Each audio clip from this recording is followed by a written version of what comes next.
Hey guys, welcome back to Power Tongue. My name is Brady. Thank you so much for joining me today. Today I got to talk about something you might find a little awkward, but sexuality, sexual energy. It's such an important topic, and so many people I know and all that are struggling with it because they don't connect the spiritual and metaphysical aspects of sexuality to the physical act of just having a good time and enjoying yourself. And don't get me wrong, sex is totally for enjoying yourself and having fun and that.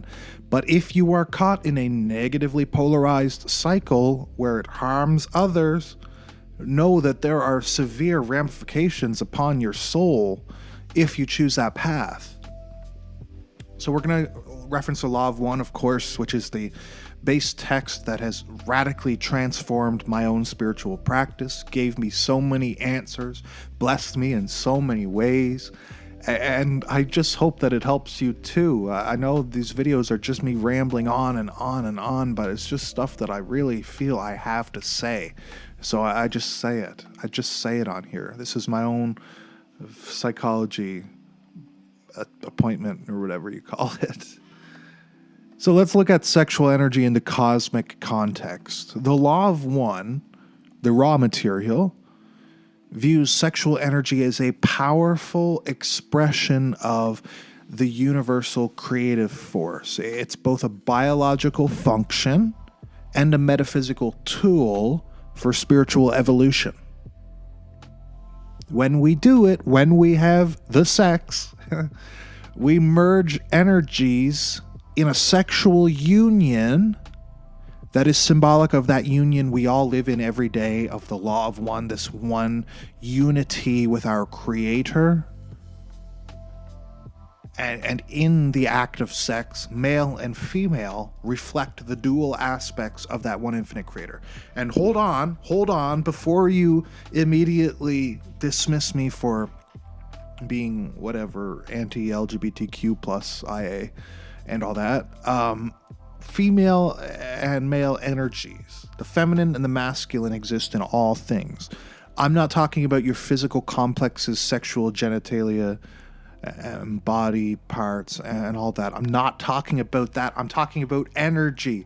Energy is gendered. We can assume the gender of energy.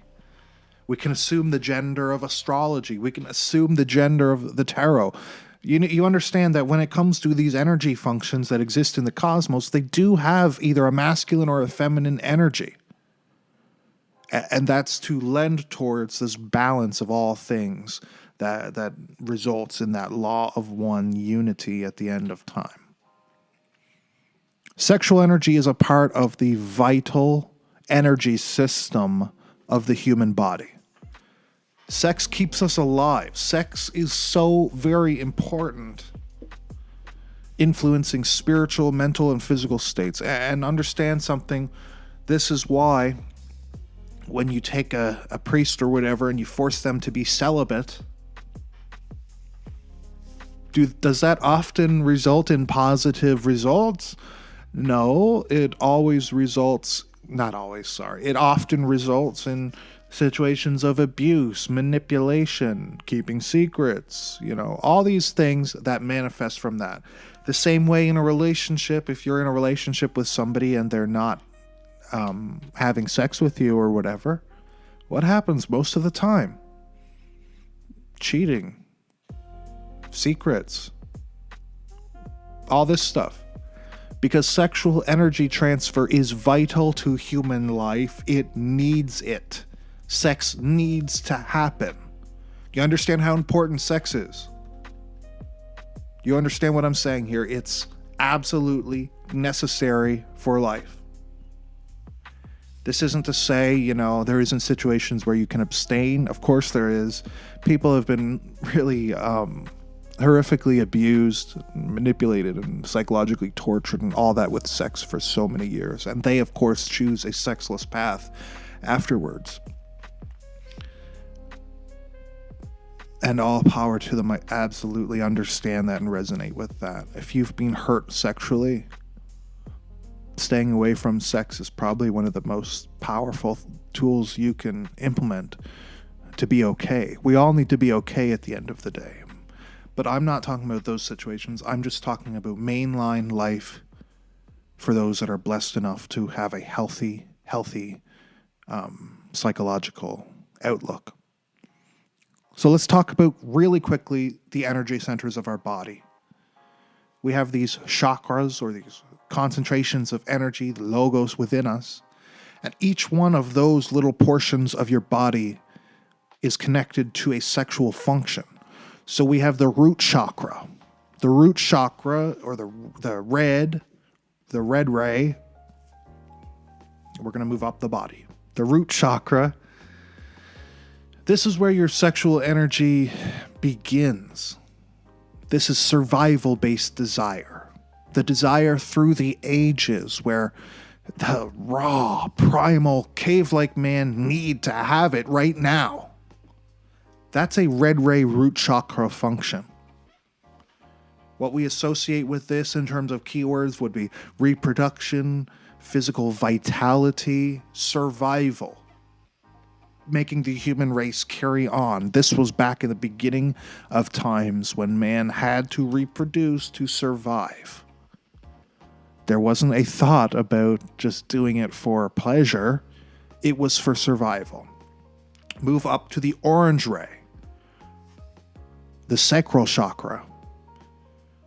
This is where sex moves from this primal, raw, rough, instinctual activity to a personal and emotional energy tied to identity and interpersonal connection. And we start thinking internally about the act of sex. We start thinking, does this partner have love for me? Do they hold space for me? Am I safe with them? The sacral chakra considers all these things. Then we move to the solar plexus chakra, the yellow ray. The solar plexus holds influence over... oh, sorry about that. The sacral chakra holds influence over the societal and relational dynamics, power, control, expectations. If you are going to have sex with me, there needs to be no manipulation involved. There needs to be no power imbalance here.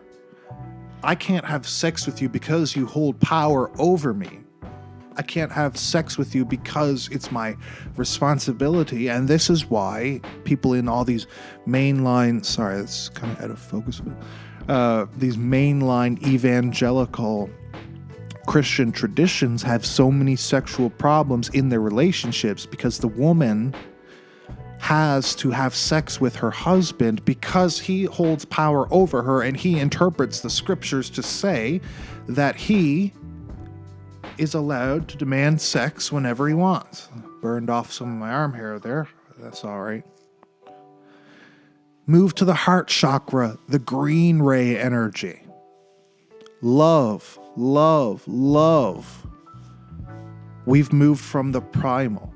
We've moved from the personal. We've moved from the powerless and unmanipulative act of sex. And now we've arrived at love. And when love arrives, everything changes. Something that's just sex, like, just purely physical and psychological, turns into something ultra spiritual when there's love involved. When you love someone and you give them that part of yourself, it's so much better, isn't it? Like, it's when you have sex with somebody that you love and that loves you, don't you find it to be so much better than just the physical act?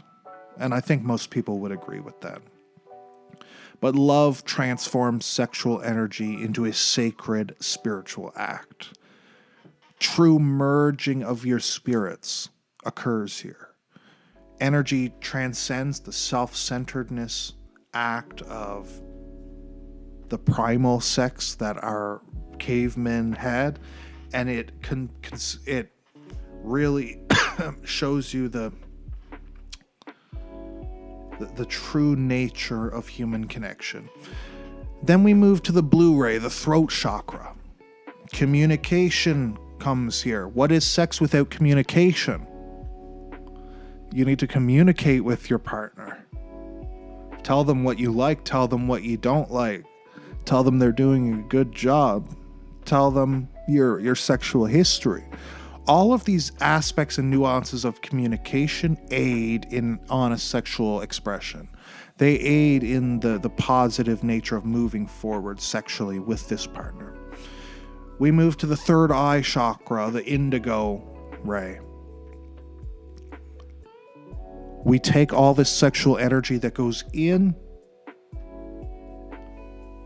we use it for a deep spiritual connection that fosters unity with that one infinite creator.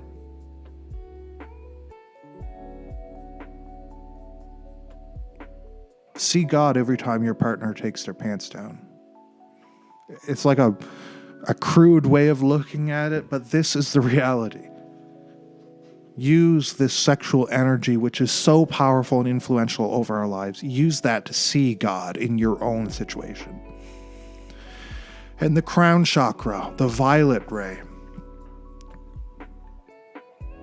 This reflects the culmination of balanced sexual energy as a pure connection to divine consciousness. By the time that sexual energy climbs through your chakra system and arrives on top at your crown chakra, it will make sure that this is a positive expression of human life. It will make sure that there's no deep-seated, negatively polarized energy involved here. And if there is, then something needs to be worked on if you're aiming towards that positive polarity of service to others, which we are.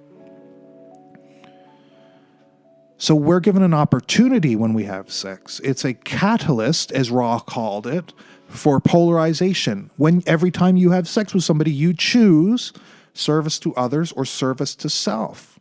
In service to others, positive polarization, sex is about giving, mutual giving, respect, unconditional love, a bridge to unity with higher consciousness, a chance to merge with that one life force that is above all things, that you are tapped into. The service to self path, the negatively polarized path, sex is used to manipulate, to control, to dominate, to reinforce separation, to show that I am better than you, so I will take you whenever I want. That's the two ways this can go, positive or negative.